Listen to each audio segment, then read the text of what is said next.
En el borde del cuarto cielo, donde el aire es espeso de sal y la gravedad se curvea como un pensamiento cansado, la ciudad vela flotaba sostenida por secretos y creencias. Sus plataformas eran ásperas como corteza de árbol metálica, sus cúpulas, vidrios polarizados que vomitaban un amanecer permanente sobre una atmósfera que había olvidado la calma. No era una ciudad que hubiera nacido para gobernar un mundo, sino para rezar por él, una colonia de monjes ingenieros, pilotos y obreros que habían transformado la fe en arquitectura. Sus templos eran hangares. Sus cálices, reactores. Sus letanías, manuales de emergencia. Y en lo más alto, colgando como una reliquia mecánica, la campana de sal, una rueda de metal bruñido que, cuando resonaba, hacía vibrar las corrientes aéreas y recordaba a la gente la deuda que tenían con el planeta que lo sostenía. El planeta al que orbitaban, que los mapas antiguos llamaban Inue, no era un lugar indulgente. Sus océanos se habían convertido en nubes, su corteza se había agrietado en una geología de convección que cantaba con electricidad, y el núcleo, agonizando, emitía pulsos magnéticos que empujaban satélites y arrancaban rutas de navegación. Los humanos de la ciudad vela vivían de esa precariedad, usando anclas gravitacionales, bancos de corrientes y plegarias técnicas. Creían en la precariedad como prueba de fe, mientras la ciudad vela no se hundiera en el abismo de gas, mientras la campana de sal siguiera sonando, humanos y planetas se sostendrían mutuamente. Y sin embargo llegaron los Tarka, como una plaga de geometría implacable. No eran invadidores en el sentido que cuentan los mercaderes de historias, eran un sistema biotécnico pensado para reclamar condiciones, para metabolizar campos magnéticos y convertirlos en estructuras vivientes. Eran filamentos de ónix y cristal que se ensamblaban en patrones fractales, ojos como placas de mica que absorbían luz, cuerpos que cambiaban de forma con la paciencia de un glaciar. A simple vista parecían sin rostro, a simple oído, eran el rumor de una maquinaria que aprendía. Donde los Tarka tomaban tierra, las brújulas y los corazones se confundían, y las máquinas, por más férreas que fueran, inclinaron siempre la cabeza ante la lógica de su apetito. La primera advertencia no fue un claxon ni una banda de propaganda, fue el silencio de la campana de sal. Una mañana, o al menos la mañana que la ciudad vela asimiló como tal, el golpe de la campana que marcaba guardias y fiestas no resonó. Los monjes ingenieros elevaron la vista. Véase por encima de la bahía de turbinas, en la distancia, una nube negra que no ascendía ni flotaba, sino que se tejía, como si el cielo fuera un telar y alguien estuviera reventando los hilos. En menos de una hora, el primer ancla gravitacional comenzó a zumbar en un tono que era carne y metal, en menos de una hora más, un brazo de la ciudad, la dependencia norte, perdió su tensión y descendió 3 metros como si el planeta tomara un sorbo impaciente. La historia comenzaría con la contraposición clara e imposible, una comunidad que había convertido la devoción en cálculo y precisión enfrentándose a una fuerza que no comprendía oración ni trampa. Entre las plataformas, los rostros humanos se prefirieron unos a otros sin palabras, las máquinas, programadas para obedecer la calma, esperaron órdenes que nadie pronunció. En un hangar lateral, bajo una cúpula pintada con iconografía de navegación, la figura de la comandante Ariadna Solís se recortaba contra pantallas que detonaban mapas de falla. No era joven pero no era anciana, su frente mostraba la costumbre de quien mira demasiadas estrellas esperando una señal. Sus manos, curtidas por años de ajustar turbinas y apurar la llegada de nubes comestibles de humedad, sostenían unas cuentas rústicas de sal. Eran las cuentas de oración de la madre fundadora, un rosario mecánico que nadie en la ciudad vela tocaba por costumbre sino por necesidad, cada cuenta funcionaba tan bien como sellado maldito. Un microfusible de condensadores que, si era activado 20 años atrás con la intención correcta, podía redirigir impulsos y salvar una placa de anclaje. Al otro extremo, sobre una tarima que miraba al abismo, el joven comandante táctico Mateo Cruz desentumecía su atuendo, una coraza llamada breva, ligera, con unas placas en tono bronce que imitaban a las alas de los antaños buques de viento. Su mente era una malla de procedimientos. Donde la fe de Ariadna tenía rituales, la táctica de Mateo tenía matrices. Él leyó el mapa respondió, pero ninguna ecuación, por más perfecta, contenía la letra que empezaba a escribir la nube, el nombre Tarka, pronunciarlo era innecesario, su forma de operar ya era un lenguaje.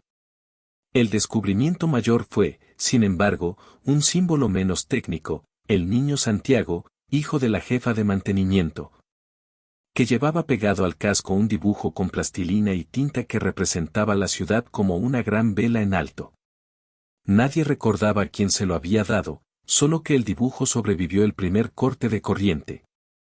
Lo encontraron a su lado cuando la primera línea de defensa de drones cayó como una madeja cortada. En el dibujo, la ciudad vela tenía ojos y una boca que sonreía.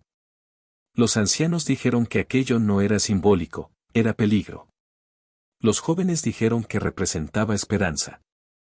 En cada tribuna, la tensión se convirtió en el modo operativo, oración convertida en cálculo, cálculos que respiraban a través de la campana de sal. Cuando se rompió la primera línea de anclas, la ciudad vela no cayó, se ajustó. Esa es la regla humana que confunde a los invasores y asombra a los aliados. Ajustar no es solo apretar tuercas, es sustituir la narrativa. Donde la mayoría habría visto la caída de una plataforma como una derrota, los ingenieros vieron una variable para explotar, la inercia de la ciudad podía usarse como arma cuando la física se alineaba con el fervor. Ariadna observó los mapas. Su plan no era heroico en la forma romántica del acto individual, sino litúrgico en su ejecución. Redirigirían la campana de sal, no como orificio de calma, sino como interruptor de campo.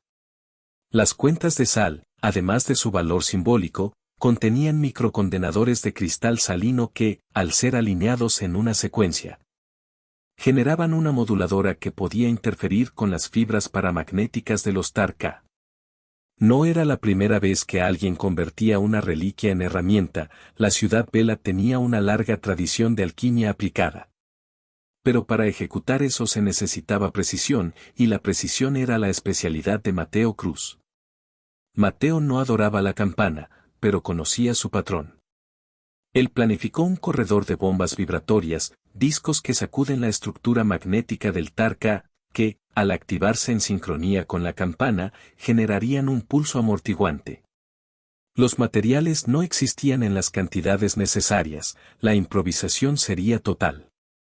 Los artesanos encontrarían cobre en los esqueletos de antiguos reflectores, los sacerdotes liberarían condensadores sellados para ceremonias, los jóvenes forjarían placas con la furia de quien no tendrá mañana. La ciudad vela, pese a su apariencia de calma, era una maquinaria de supervivencia con pulmones comunitarios, respiraba con los sacrificios que su gente ofrecía sin romper la estructura de su fe. La alianza que formaron fue improbable por pura antropología de roles, institutos de fe que ofrecieron velas de emergencia, brigadas tácticas que guardaron el orden con manos temblorosas. Poetas que tradujeron instructivos en mantras para que la gente mantuviera la calma. En el centro de todo, la campana de sal se convirtió en una suerte de motor dual, reliquia y relé. Además de las cuentas de Ariadna, otra pieza clave apareció, la bandera de la ciudad vela, una tela que había colgado desde la fundación y que, en la última batalla, colgaba chamuscada sobre una de las antenas. Era la escoria, una bandera de fibras compuestas que, tras décadas expuestas al viento ácido, conservaba una aleación en su trama que podía servir de conductor a escala. Mateo planificó envolverla alrededor de cables y usarla como receptor de descarga, un acto de defiance que era a la vez herencia y coraje. Los Tarka respondieron como respondería cualquier organismo que intuye hambre, testearon, adaptaron y subdividieron. Lanzaron nudos de cristal que se adherían a la piel de la ciudad y nucleaban nuevas formas. Donde tocaban, las luces parpadeaban y los sistemas de navegación perdían su norte. El ejército de drones no fue suficiente. La matemática militar predijo pérdidas, pero ignoró la variable religiosa, la gente que se negaba a huir no por estupidez, sino por deber. No huyeron porque huyendo habrían dejado al planeta solo, y en esa soledad las estructuras que mantenían vida se apagarían como un coro sin director. La preparación se convirtió en ritual.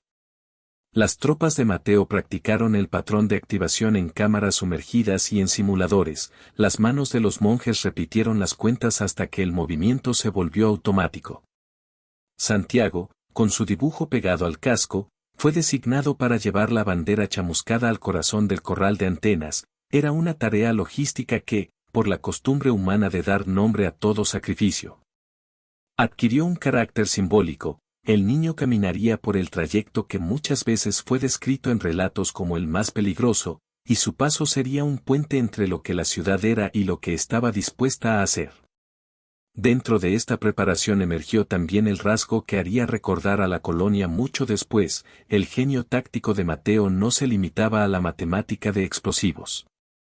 Tenía una intuición para la improvisación que venía de haber cuidado una hermana en un hangar colapsado durante su adolescencia. Sabía cuándo una quiebra estructural podía ser útil y cuándo opio de acero. Esa intuición lo llevó a proponer algo que maravilló a la Junta, una maniobra de sujeción de macizo atmosférico. Era, en términos sencillos, tomar una masa de viento cargado magnéticamente y usarla como billetera de energía. Podían, con suficientes anclas operativos, dirigirla contra los enjambres Tar-K, no para destruirlos, sino para empujarlos hacia una trampa de condensación magnética en la que se inmovilizarían. Era gentil por pura estrategia, inmovilizar antes de erradicar, ahorrar energía para poder curar luego. La preparación también incluyó un elemento que no aparecía en los planos: la moral. Las mujeres y hombres de la ciudad vela comenzaron a bordar con hilos improvisados símbolos sobre la escoria. No eran insignias de guerra sino recordatorios de pasos que la ciudad había dado. Un anciano, que había sobrevivido a la primera fundación, cosió un mapa del viejo mundo en la tela. Una madre cosió pequeñas bolsitas de sal en los bordes. La bandera así transformada no era solo conductor, era memoria concentrada.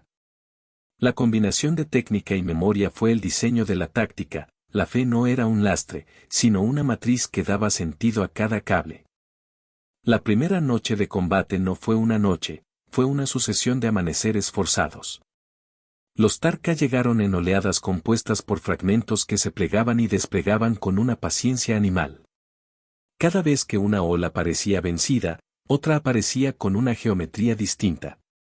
Las defensas básicas resistían con eficacia, pero los sistemas de la ciudad comenzaron a sufrir fagocitosis. Pequeños filamentos se enroscaban en los ejes, cristalizaban las juntas, y con una lentitud insoportable secaban la movilidad. El primer episodio que marcó la subida de la tensión fue la caída de la dependencia este, una serie de plataformas que contenían la fábrica de condensadores. Su pérdida no fue inmediatamente visible, pero en la profundidad de la ciudad se sintió como la desaparición de una arteria. La humedad se volvió menos amiga y las rutas de reabastecimiento comenzaron a torcerse. El corazón de la ciudad vela empezó a latir irregular. Mateo ejecutó la primera maniobra, liberó la masa de viento direccionada. No fue un acto dramático y sonoro como en las películas, más bien fue un ajuste paciente de tensiones. Centenares de anclajes prendieron y alaron. Las turbinas cambiaron su fase. Un río de aire se formó y comenzó a girar, como si la ciudad hubiera decidido orquestar un tornado a su medida. La idea era atraer a los Tar-K a ese corredor donde la escoria actuaría como trampa y la campana de sal como señuelo. Los Tar-K, inteligentes en su ignorancia, se vieron empujados hacia la telaraña humana. Allí, la escoria cumplió su doble función. Sus fibras captaron la descarga y la tradujeron a una matriz que los ancianos reconocieron como canto. Ariadna, con las cuentas de sal apretadas, inició la secuencia de moduladores. Cada bit era un sello que liberaba un pulso a tiempo. Era un rito mecánico, una oración de transistores. La voz narrativa, omnisciente, describe cómo la fe y la técnica no eran contrarias sino sinusoides de la misma ecuación. Pero las cosas nunca van según el plan más noble. En la tercera ola, los Tar-K aprendieron. Donde la escoria funcionó como ancla, los filamentos comenzaron a crear aislantes, envoltorios que circundaban las fibras y las desactivaban. Las llantas de la ciudad temblaron con la fatiga y las alarmas dejaron de ser simples sonidos, eran metales que crujían. Fueron los alvéolos de mantenimiento los que pagaron el precio. Hombres y mujeres con manos de aceite y ojos de carbón se convirtieron en puntales improvisados, cerraron puertas a golpe de cuerpo, repararon juntas con abrazos de urgencia. Cada reparación era un sacrificio, cada soldadura, un pequeño rosario de humo. Santiago cumplió la misión que le habían encomendado.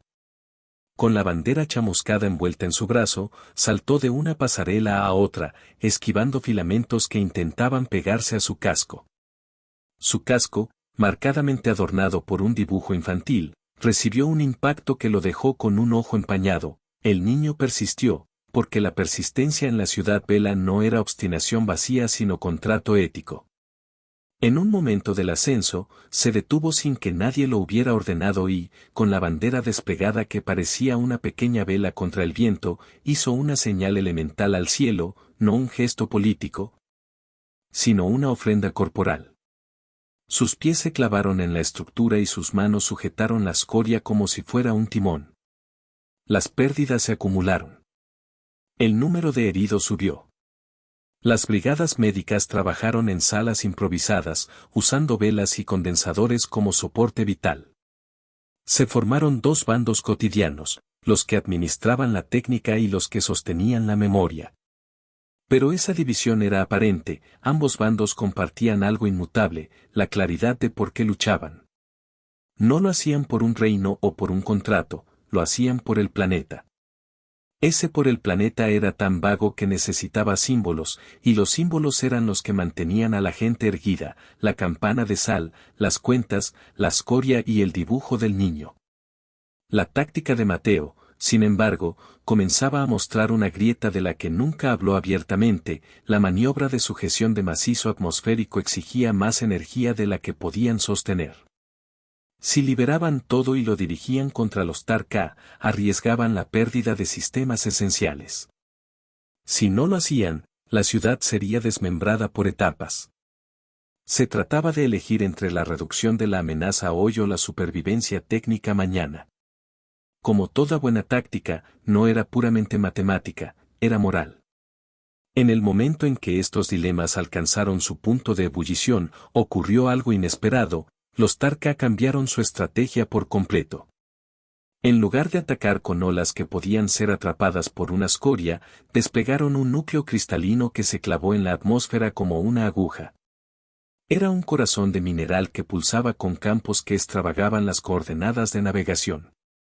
Este núcleo comenzó a drenar la energía no solo de la ciudad sino de las corrientes mismas. La campana de sal perdió su resonancia.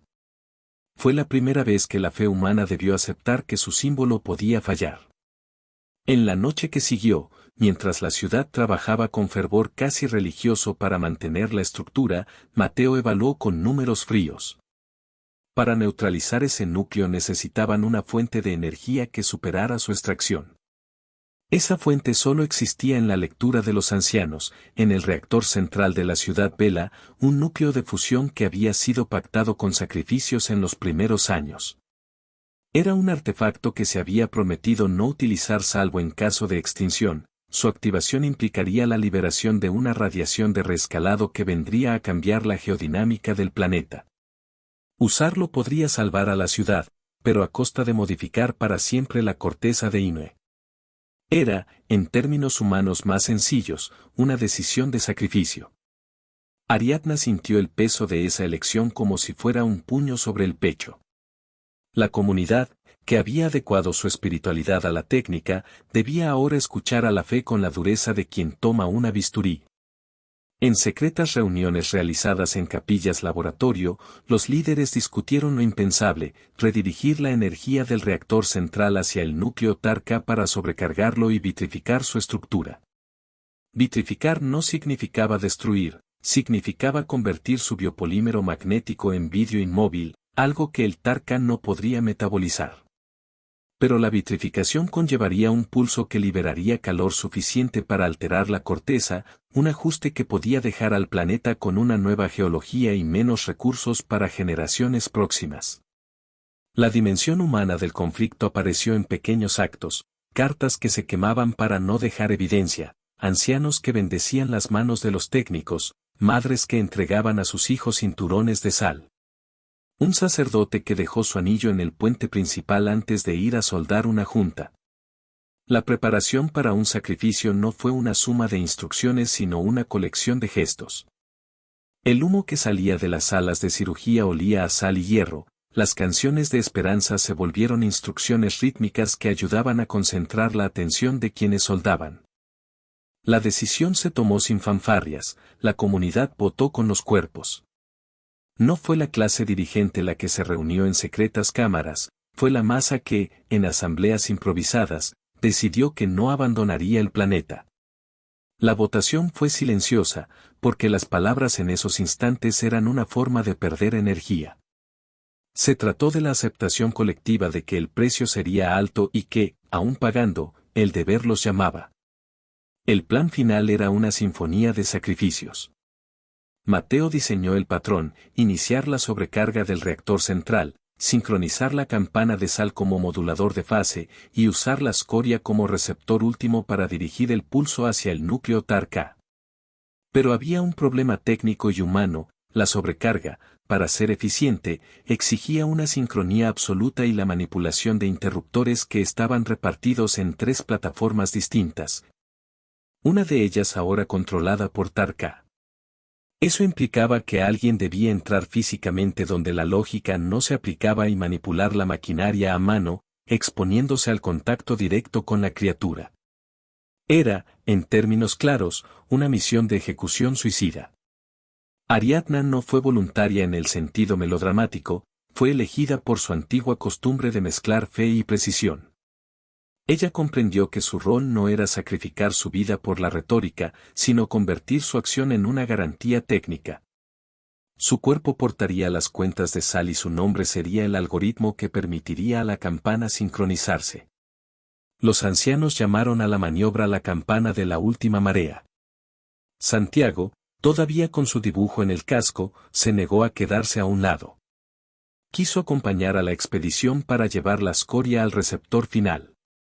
En la víspera del acto, la ciudad se detuvo en una respiración que parecía antigua. Las parejas se miraron con un silencio que no necesitó consuelos, la gente colocó símbolos familiares en los lugares de trabajo, un mechón de cabello en un compartimento para recordar a una hija. Una foto pegada con cinta para recordar a un padre, una bolsita de sal para recordarse la fe. El aire olía a aceite, sudor y oraciones. Las luces se atenuaron para concentrar la energía. Los motores asistenciales quedaron en modo de espera. Era una zambullida calculada hacia lo irreversible. La expedición que fue a enfrentar el núcleo estaba compuesta por 3 equipos, el de Ariadna para la sincronización de la campana, el de Mateo para mantener la maniobra atmosférica y el de Santiago para llevar la escoria hasta el receptor. Subieron por pasarelas que parecían venas entre el cuerpo de la ciudad. Las estrellas estaban veladas por un brillo que no era natural, era la respuesta magnética del planeta. Los golpes de los TAR-K se volvieron más desesperados, como quien siente que el alimento escapa y precisa acelerar el consumo. El enfrentamiento final con el núcleo fue poesía de violencia serena. Los TAR-K intentaron envolver a los intrusos con filamentos. Estos filamentos no eran simples apéndices, eran redes que buscaban convertir carne en panel y panel en estructura. La ciudad Vela había visto muerte, pero nunca había visto a una máquina convertir la devoción en obstrucción. Ariadna y su equipo avanzaron, cortaron con bombas sónicas que eran a la vez rezos y relámpagos. Mateo mantuvo el viento en su trayectoria con la obstinación táctica de quien ha calculado cada deriva. Santiago desplegó la escoria, que ondeó como un estandarte en el ojo de un huracán paramagnético. Llegó el momento de la sincronización. Ariadna colocó las cuentas de sal en la campana y empezó la secuencia. No había palabras, cada vid emitía un pulso que se propagó por la estructura y que coincidió, con la determinación de un péndulo sagrado, con la activación del reactor.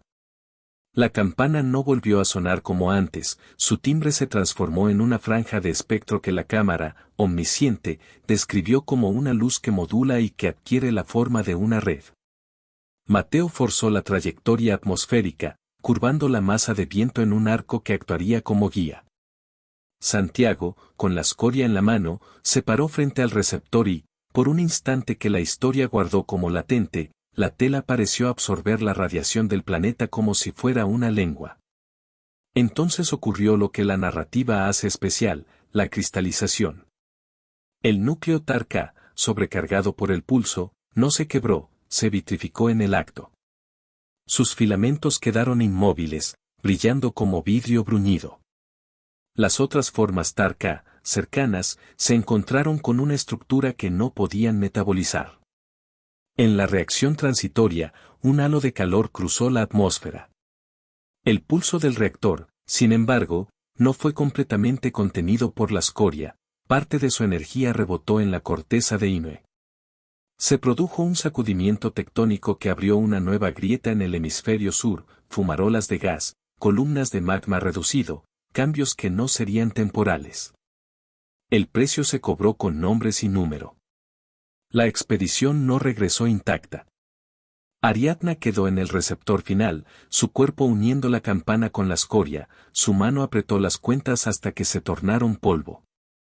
Mateo sufrió quemaduras que lo marcaron con plateado, su mente, sin embargo, permaneció fría y operativa el tiempo suficiente para reajustar las rutinas de emergencia. Santiago nunca volvió a bajar la bandera, su figura quedó incrustada en el receptor como memoria. Muchos murieron en el intento de sostener la maniobra, otros, quedando vivos y rotos, soltaron la tela que había servido de guía. La ciudad Vela logró su propósito, el núcleo que hubiera consumido el planeta dejó de ser operativo. La amenaza inmediata se extinguió. Pero eso no mitigó la sensación de pérdida que descendió como una manta sobre los sobrevivientes. El contraataque final del Tar-K, ya sin su corazón central, se desintegró con la desgana de quien ha perdido el hambre. Los filamentos que permanecían fueron detenidos por productores de campo y por cataratas disipadoras que los ingenieros de la ciudad improvisaron. Las placas que antes se habían rendido, revivieron con el brillo de quienes sobreviven a la muerte por pereza. La ciudad, al menos por un tiempo, fue segura. Pero segura sobre un planeta que ahora tenía nuevas costuras. El después fue un ejercicio de recogida y memoria. Cuando la última onda de choque se disipó, la ciudad Vela flotó entre ramas de vapor que emergían de las nuevas grietas. El paisaje de Inoue había cambiado, columnas magmáticas se alzaban como árboles petrificados, y la atmósfera acariciaba la ciudad con un aire que olía a fósforo y a sal. Los sobrevivientes salieron de sus refugios con los ojos empañados por el polvo y la luz. Algunos celebraron en silencio, otros lloraron en voz alta, muchos simplemente se sentaron a mirar el amanecer, como si mirar fuera ya una forma de rezar. La escoria, aún chamuscada, fue colocada en lo alto del templo hangar. Era más que una bandera, era la piel de la ciudad que había estado en contacto con lo impensado.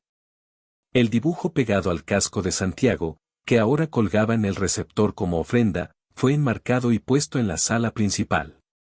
Las cuentas de sal, ahora polvo, se guardaron en una urna junto a la campana de sal. Se convirtió todo en reliquias, porque las reliquias sostienen la memoria, y la memoria es el primer ladrillo de la reconstrucción. Parte del planeta había sido gastada para asegurar el resto.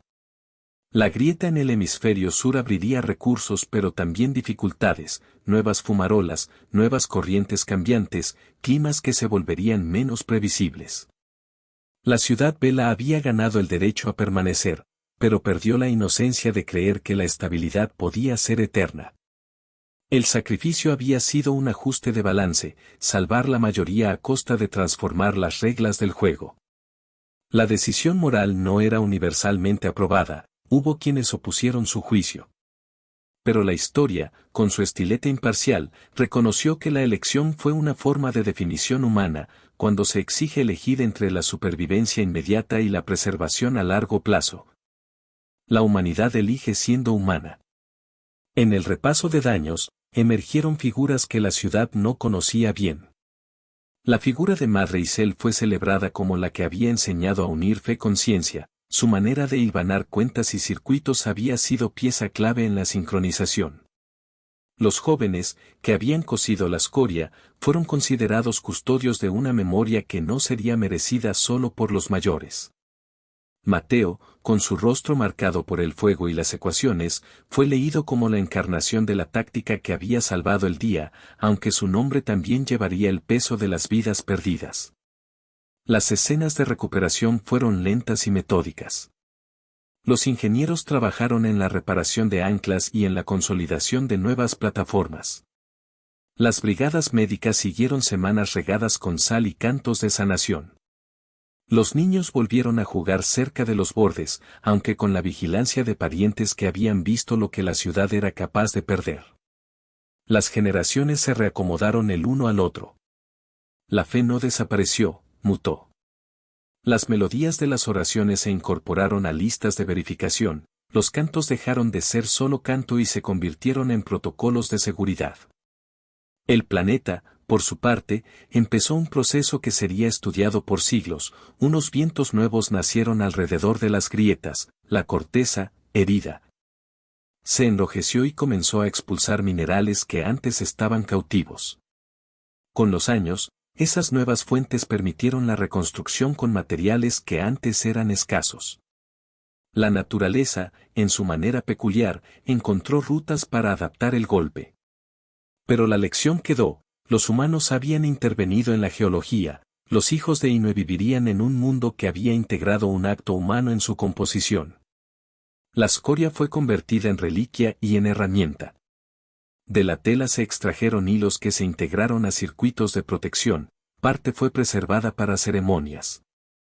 El dibujo del niño sirvió de emblema para una nueva escuela, la Escuela de Recuperación y Ética Planetaria, destinada a enseñar a las futuras generaciones que la técnica sin memoria es mera fuerza. Y la memoria sin técnica es simple nostalgia. Allí, los instructores contaron la historia no como fábula sino como protocolo, explicando cómo las cuentas de sal fueron usadas como moduladores, cómo la campana fue transformada en una palanca. Y como una bandera chamuscada fue el centro de un acto que salvó a muchos y transformó a todos. El tiempo, que cura pero también arrastra, comenzó a velar las contusiones de la ciudad. Las nuevas estaciones trajeron nuevas rutinas. La ciudad vela creó un monumento en los muros externos, un brazo metálico que sostenía un fragmento del núcleo vitrificado. Los nombres de los caídos fueron grabados en placas de metal pulido. La gente visitaba el monumento con la solemnidad de quien presiona un botón en la memoria. Algunos dejaron sal allí, otros, una piedra de playa arrancada de la vieja costa que Inue había perdido. Entre los nombres, los niños hacían juego y, de forma que los ancianos entendían como prometedora, comenzaban a tejer nuevas banderas que simulaban el movimiento de la escoria, y cuando el humo se disipó, solo la fe seguía en pie. Vinieron por un planeta, pero encontraron a la fe humana encendida.